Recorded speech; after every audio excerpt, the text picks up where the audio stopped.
दोस्तों, कैसे हो आप लोग। आप लोगों का स्वागत है मेरे यूट्यूब चैनल JR स्टडी में। दोस्तों, आज हम देखेंगे अध्याय 1 जीवों में जनन का नेक्स्ट पार्ट, एक सेकंड पार्ट। फर्स्ट पार्ट मैंने देख लिया, आप प्लेलिस्ट में जाकर देख सकते हैं। अगर आपने फर्स्ट पार्ट नहीं देखा तो पहले वो देख लें, फिर ये सेकंड पार्ट है। फर्स्ट पार्ट में हमने यहाँ तक कवर कर लिया था। अब सेकंड पार्ट में हम पौधों में अलैंगिक जनन को स्टार्ट करेंगे। तो चलिए स्टार्ट करते हैं। पौधों में अलैंगिक जनन। पौधों में अलैंगिक जनन को कायिक जनन या कायिक प्रवर्धन कहते हैं। ठीक है, कायिक जनन किसे कहते हैं हम? मातृ पौधे के कायिक भाग द्वारा नए पौधे का बनना कायिक जनन कहलाता है। कायिक जनन दो प्रकार से होता है, प्राकृतिक कायिक जनन और कृत्रिम कायिक जनन। ये प्राकृतिक कायिक जनन, इसको ये बांटा हुआ है, मतलब किस किस तरह से होता है। जड़ द्वारा, तने द्वारा, पत्तियों द्वारा और प्रकलिका द्वारा। फिर जड़ द्वारा किसमें होता है? शकरकंद, शतावर और दहेलिया। फिर तने द्वारा, तने में दो भाग है, अर्धवायवीय तना और भूमिगत तना। भूमिगत तने में कंद, प्रकंद, घनकंद और शल्कंद है। इनमें इनके एग्जाम्पल है। फिर ये अर्धवायवीय तना। अर्धवायवीय तना में ऊपरी भूस्तारी, अंतःभूस्तारी, भूस्तारी और भूस्तारिका। फिर आता है पत्ती द्वारा। पत्ती द्वारा किसमें होता है? अजूबा और बिगोनिया में। फिर आता है प्रकलिका के द्वारा। प्रकलिका के द्वारा अगेव में। फिर डेफिनेशन क्या है? प्राकृतिक कायिक जनन। प्राकृतिक कायिक जनन में स्वतः ही पौधे का रूपांतरित भाग या कायिक प्रवर्ध अंकुरित होकर नए पौधे को जन्म देता है। फिर प्राकृतिक कायिक जनन की विधियाँ, ये इस तरह विधियाँ। फर्स्ट है जड़ों द्वारा। कुछ पौधों की जड़ों में अपस्थानिक कलिकाएँ पाई जाती हैं जिनसे नए पौधे का विकास होता है। उदाहरण के लिए शकरकंद, शतावर और डहेलिया। मेन चार्ट ये है, आप ये याद कर लोगे तो आपको ये वैसे ही याद हो जाएगा। इसमें थोड़ा थोड़ा देखना रहेगा। मेन तो ये चार्ट है, ये याद करना। चलो ठीक है, इसमें देखेंगे। फिर तने द्वारा। फिर रूपांतरित तने में निम्न प्रकार के होते हैं, भूमिगत तना और अर्धवायवीय तना। भूमिगत तने में क्या है? कुछ पौधों के तने भूमिगत वृद्धि करते हैं और भोजन संग्रह करने वाले अंग में रूपांतरित हो जाते हैं। इन पर कचस्थ कलिकाएँ पाई जाती है जो अंकुरित होकर नए पौधे को जन्म देती है। अब इनके उदाहरण निम्न है। भूमिगत तने में क्या आता है? प्रकंद, प्रकंद, घनकंद और शल्कंद। अब कंद, फिर क्या? आलू के कंद में आँख पाई जाती है, उनके मध्य में कच्चस्थ कलिकाएँ पाई जाती है जो अंकुरित होकर नए पौधे को जन्म देता है। उदाहरण क्या है? आलू। फिर होता है प्रकंद। भूमिगत तना मृदा में क्षैतिज या समांतर वृद्धि करता है। इन पर पर्व व पर्व संधियाँ पाई जाती है जो सल्क पत्रों से ढकी होती है। इनमें कच्चस्थ कलिकाएँ पाई जाती हैं। ये कच्चस्थ कलिकाएँ अंकुरित होकर नए पौधे को जन्म देती है। उदाहरण के लिए अदरक और हल्दी। फिर आता है घनकंद।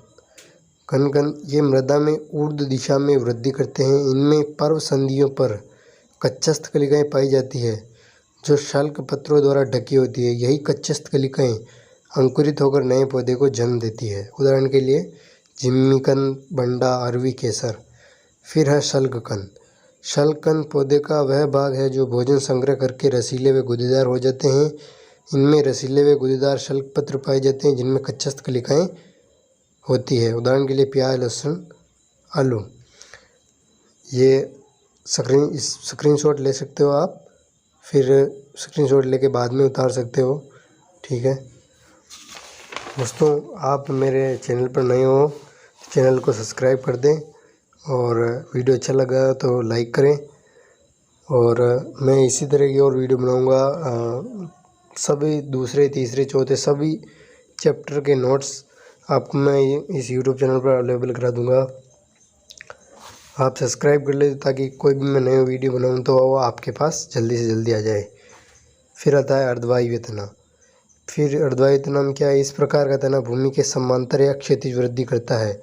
इन पर पर्व संधियाँ पाई जाती है जिनसे नई शाखाएँ बनती है, जिनसे नया पौधा विकसित होता है। जैसे ये निम्न प्रकार के होते हैं। फिर क्या है? ऊपरी भूस्तारी। ये पतली तथा विसर्पी होती हैं, मृदा के सतह पर क्षैतिज वृद्धि करती है। इन पर पाई जाने वाले पर्व संधियों से जड़ों का विकास होता है जिनसे नए पौधे विकसित होते हैं। जैसे उदाहरण के लिए दूब घास, खट्टी बूटी, सेंटेला। फिर है अंतःभूस्थारी। यह तना ऊपरी भूस्थारी तने के समान ही होता है किंतु भूमिगत होता है।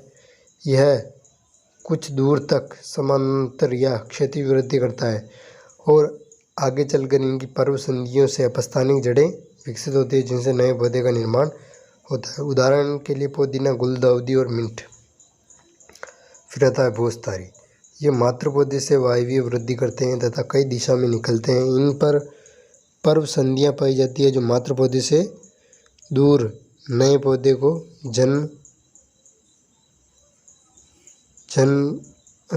नए पौधे को विकसित करती है और नया पौधा मातृ पौधे से अलग होकर स्वतंत्र जीवन व्यतीत करता है। जैसे उदाहरण के लिए स्ट्रॉबेरी। फिर है भूस्थारिका। ये जलीय पौधों में पाए जाते हैं। इनमें मातृ पौधे से भूस्थारिका तना जल के भीतर या जल की सतह पर आगे वृद्धि करता है और उनकी पर्व संधियों से अपस्थानिक जड़ें निकलती हैं और पत्तियों का समूह पैदा होता है जिसे नया पौधा बनता है। उदाहरण के लिए जलकुंभी यानी समुद्र शोक या पिस्टिया। ये इनके डायग्राम है। पहले तो आप इसके स्क्रीनशॉट ले सकते हो, ठीक है। और ये डायग्राम है, ये आलू का है, नहीं ये शकरकंद का है, ये आलू का है, ये अदरक है, ये जिमीकंद है और ये प्याज का है। तो आलू में क्या होता है, ये अपस्थानिक कलिकाएं पाई जाती हैं जिनसे नए पौधे का विकास होता है। और आलू में कच्छस्थ कलिकाएं पाई जाती है जो नए पौधे को विकास करती है। ये अदरक में वो नोड इंटरनोड है ना, वो पाई जाती है। जिमीकंद, ये प्याज हो गया। आप डायग्राम बना ले समझने के लिए। अब सेकंड होता है पत्ती द्वारा। कुछ पौधों की पत्तियों में, ठीक है, पत्ती द्वारा कायिक जनन। कुछ पौधों की पत्तियों की किनारी सतहों पर कच्छस्थ कलिकाएं पाई जाती हैं जिनसे नए पौधे का विकास होता है। जैसे अजूबा को क्या कहते हैं, ब्रायोफिलम, व बिगोनिया में। ये इस तरह का डायग्राम है। फिर है प्रकलिका के द्वारा। फिर कुछ पौधों की पुष्प कलिकाएं रूपांतरित होकर कायिक जनन में सहायता करती है। ये मातृ पौधे पर पुष्पीय अक्ष पर लगे हुए अंकुरित होती है और नए पौधे को जन्म देती है। उदाहरण के लिए अगेव, ठीक है। ये इसका आप स्क्रीनशॉट ले सकते हो। और आगे बढ़ते हैं। अब ये कृत्रिम कायिक जनन, ठीक है। मनुष्य द्वारा कायिक जनन पौधों में कायिक जनन करते हैं। तो पौधों में कायिक जनन मनुष्य द्वारा विभिन्न तरीकों से कराया जाता है।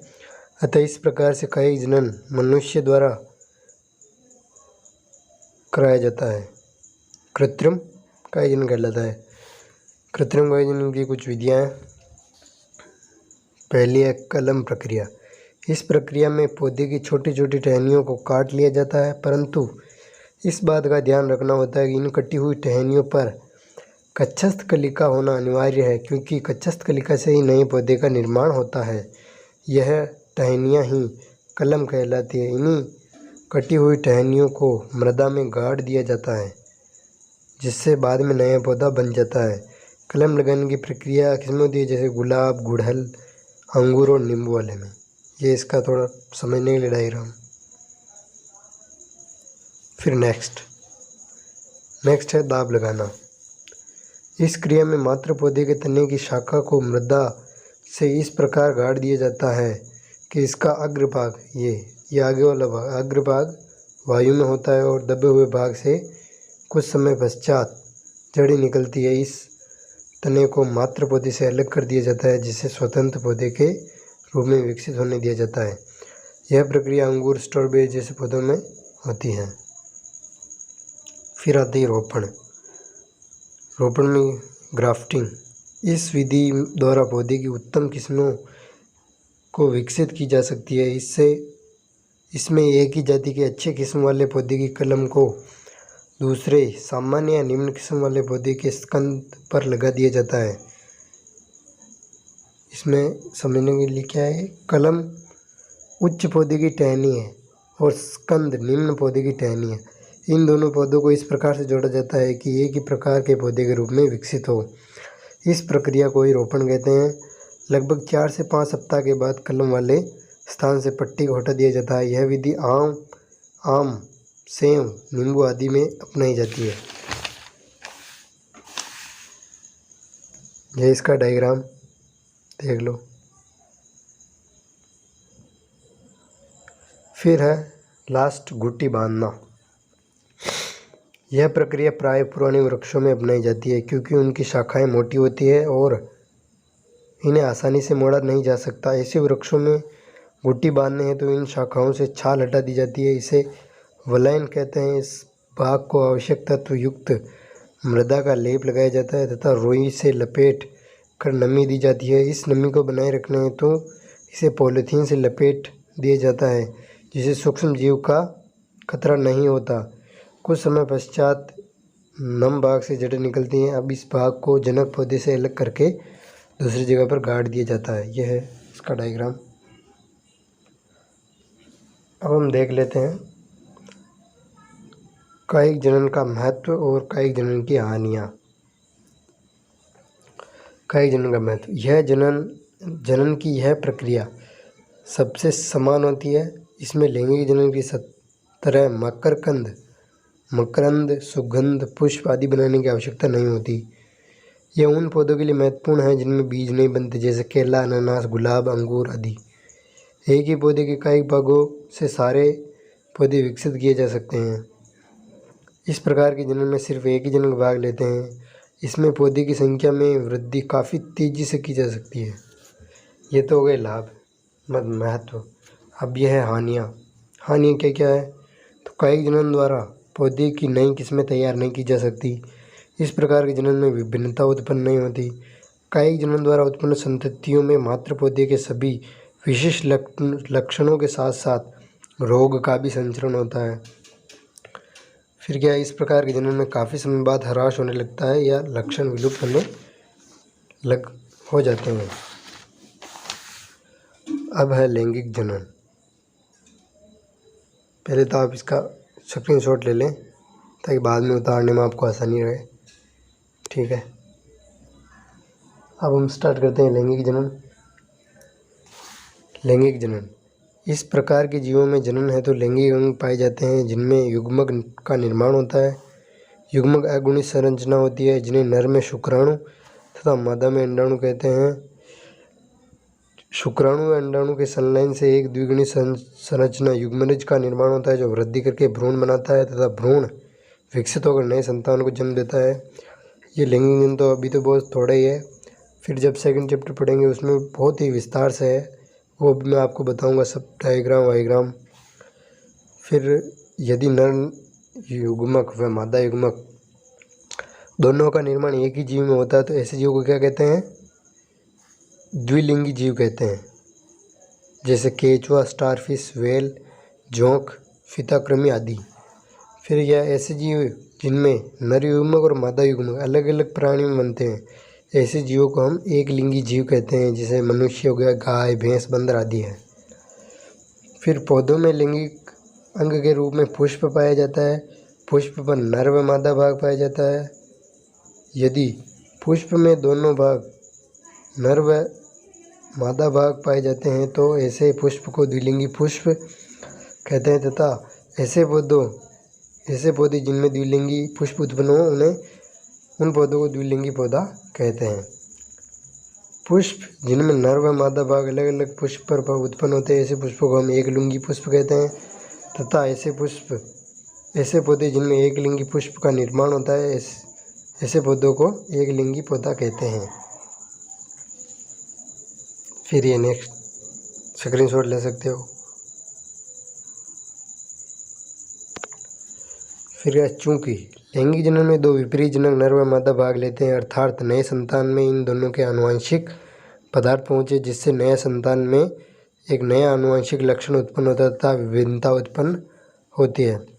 फिर यह इसकी संरचना ना तो पूर्ण रूप से माता की तरह और ना ही पूर्ण रूप से पिता की तरह होती है, बल्कि इन दोनों का मिश्रित रूप होता है। लैंगिक जनन से नए जीव की उत्पत्ति हो सकती है और जैव विकास के लिए आवश्यक होता है। फिर क्या, लैंगिक जीवन आरंभ करने से पहले सभी जीव अपने वृद्धि की एक निश्चित अवस्था तक पहुँचते हैं। जंतुओं में इस प्रावस्था को किशोरावस्था तथा पौधों में इस अवस्था को कायिक प्रावस्था कहते हैं। ध्यान में रखना, अधिकतर प्राणियों में किशोरावस्था की समाप्ति व जनन प्रावस्था से पूर्व कुछ आकार की व शारीरिक परिवर्तन होते हैं, जिनके पश्चात प्राणियों में जनन अवस्था शुरू होती है। इन परिवर्तन में मादाओं की स्तन ग्रंथियों का विकास होता है तथा पुरुषों में दाढ़ी मूंछ निकलने लगते हैं। फिर ये क्या होता है, नॉन प्राइमेट्स जैसे गाय, भैंस, कुत्ता, बिल्ली के मादाओं में अंडाशय तथा संबंधित लैंगिक अंगों में चक्रीय परिवर्तन होते हैं, जिसे मधुचक्र कहते हैं। फिर प्राइमेट्स में हम आते हैं, जैसे मनुष्य, बंदर। इस परिवर्तन को ऋतुस्राव कहते हैं, ऋतुस्राव या मासिक चक्र कहते हैं। फिर क्या, मधुचक्र में किसी भी प्रकार का रुधिरस्राव नहीं होता। यह अधिकतर मौसमी प्रजनन प्राणियों में देखा जाता है। यह 21 दिन का होता है। ऋतुस्राव या मासिक चक्र में रक्त का स्राव होता है। मासिक चक्र 28 दिन का होता है।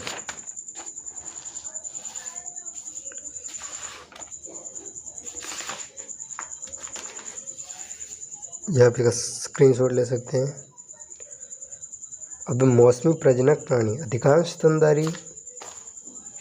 स्तनधारी अनुकूल परिस्थितियों में ही जनन करते हैं, लेकिन जनन के लिए सक्रिय होते हैं। ऐसे जंतुओं को मौसमी प्रजनक कहते हैं, जैसे भेड़, बकरी, घोड़ा, सूअर आदि। सतत प्रजनक वे सभी स्तनधारी जो अपने पूर्व जनन काल में जनन के लिए सक्रिय होते हैं। ऐसे जंतुओं को सतत प्रजनक कहते हैं, जैसे गाय, भैंस, खरगोश, मनुष्य आदि।